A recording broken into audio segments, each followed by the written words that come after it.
देखिए, बीएसपी के सांसद मलूक नागर, उन्होंने इंडिया गठबंधन को लेकर एक बड़ा बयान दे दिया है। मलूक नागर कह रहे हैं कि जब तक मायावती इंडिया गठबंधन के साथ नहीं आएंगी तब तक गठबंधन का तो कोई वजूद ही नहीं है।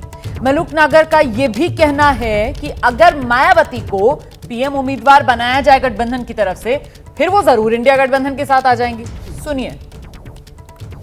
मलूक जी, लगातार जो है इंडिया गठबंधन में बसपा की चर्चा हो रही है।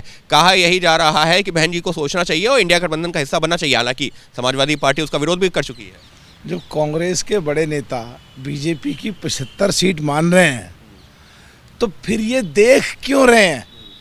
सीधा उठा के इनको, जो राजस्थान में ये हमारे 6 विधायक तोड़ के ले गए, मध्य प्रदेश में 7 डांका डाल के ले गए, उत्तराखंड में 3 विधायक चुरा के ले गए, इन्हें उसकी माफ़ी मांगनी चाहिए। और बहन कुमारी मायावती जी को अगर वाकई बीजेपी को हराना है तो प्रधानमंत्री का कैंडिडेट डिक्लेयर करना चाहिए।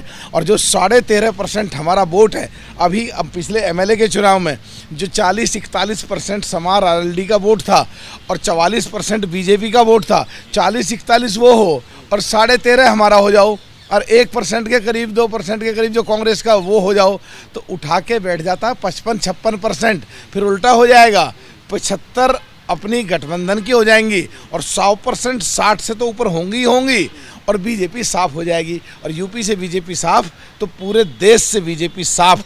अगर बीजेपी को हराना, या जितने भी सो कॉल्ड गठबंधन जो आपस में लड़ रहे हैं, साउथ में सनातन को गाली दे रहे हैं, हरियाणा, पंजाब, दिल्ली में आप पार्टी कांग्रेस लड़ रही है, छत्तीसगढ़ में भी लड़ रही है, इनको अगर हराना है और ये 75 अपनी सीट मानते हैं, जो पिछले इन्होंने कृत करे उसकी बहन जी से माफी मांगे और कैंडिडेट प्रधानमंत्री का बने। एक बड़ी शर्त रख दी है कि बहन मायावती को पहले जो प्रधानमंत्री का उम्मीदवार घोषित करें, उसके बाद में जो है यहाँ पर गठबंधन का हिस्सा हो सकती है। नहीं तो 75 सीट बीजेपी को जो कांग्रेसी कह रहे हैं दे दें और दे।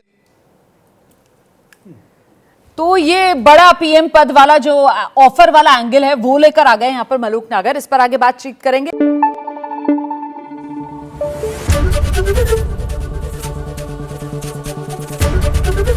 एबीपी न्यूज आपको रखे आगे।